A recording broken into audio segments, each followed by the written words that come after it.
Hello and welcome to GrindslimeTV with me, your host Aaron. And today we're going to be heading over to Germany to check out some of their sort of bestial death metal stuff going on. Really cool stuff today. Some of you may see it in a lot of the older online bargain bins. And it's a shame because we're talking today about Blasphemous Putrefaction and their album Prelude to Perversion. Really, really, really cool album. I've always enjoyed this ever since it came out. A young lad over at Denkelheit Produktionen, who that's right, Produktionen, like that. I think he's more of a noise label now because his metal just wasn't selling. I don't know why, because he was putting out really cool stuff. That band Auto Caper, who I did a video on before, that band was straight out. I think that came out actually maybe at the same time as this, because he sent me both over, so I was like, cool, cheers man, nice one, cool, love it, love it, love it. And yeah, really good music.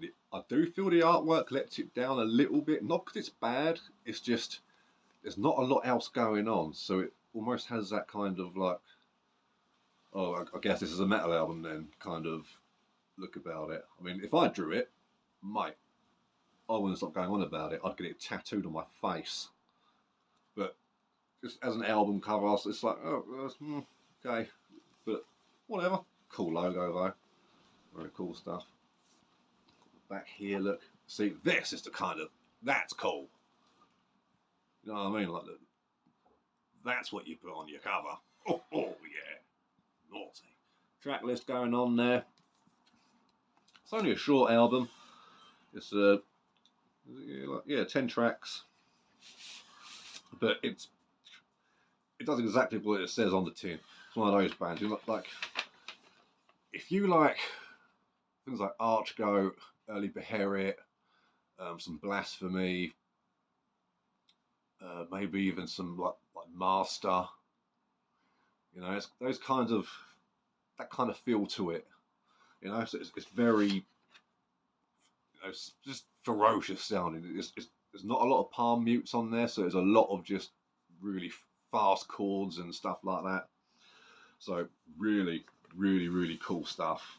And like, it's kind of like, from the outside perspective, you heard one song, you heard them all, but the more you listen to it, you really do start picking up on the little identities between each song. Like, some of them have these like really nice mid-paced sort of grooves in the middle, but they still sound pretty evil. But it sort of brings in like another sort of mood. Really, really well written stuff. I think it's way overlooked. Yeah, red vinyl. Oh, I just don't like red vinyl when it's just, or any sort of, when it's just one solid colour. There are exceptions to the rule.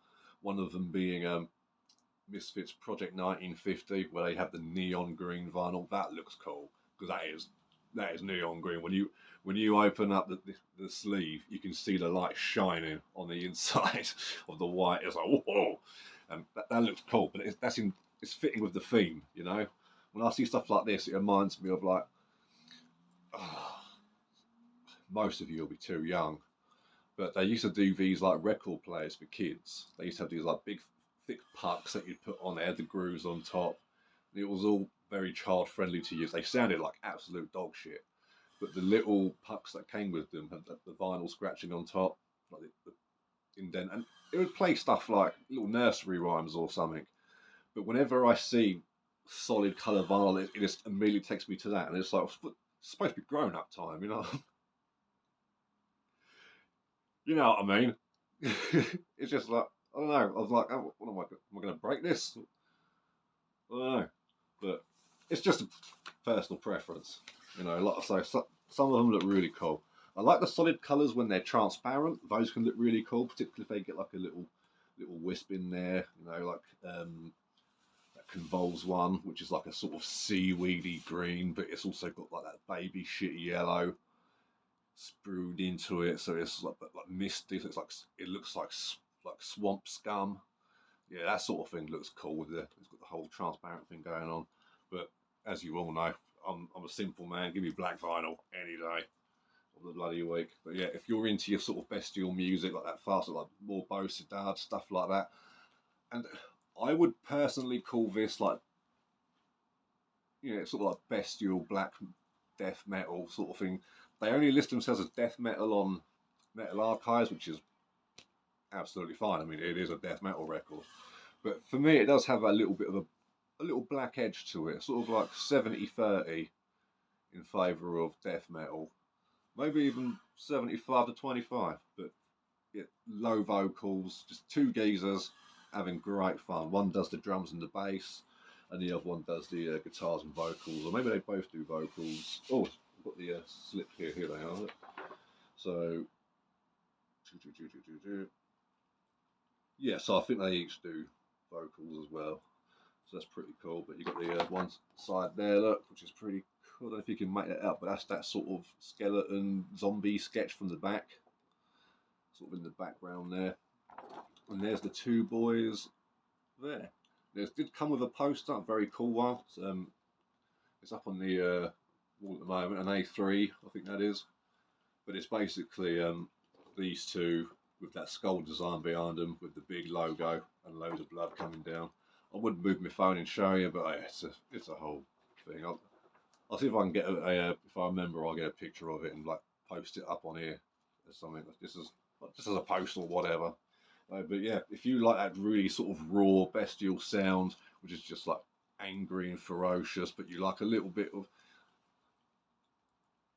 of variety, but not enough to take you away from it. It's like some bands can do that, and you're a bit like, oh, I don't know what's going on. What are they trying to do?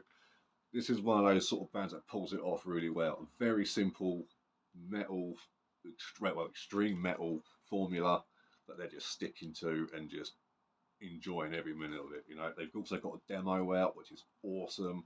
They've also got the EP that came out that followed that. I think that's only a 2-tracker. It might have been a 7-inch. I can't remember. But that's pretty good. I've heard that here and there. I haven't got those yet because it's always that problem where like it's just not readily available. If that means like there's places I can get it, but then you look at the other stuff they're selling, and it's like I don't want to buy anything else from this person, but I also don't want to spend like £20 on postage for one CD. So when I eventually find a shop that has a bunch of stuff I want and that's there, I'll be snapping that straight up. Don't you worry about that. This is the only album they've put out. They're still together according to Metal Archives, but this came out in 2020 and nothing has came out since. But that doesn't mean anything. They could just be, you know, hobbyists cooking other stuff. Who knows?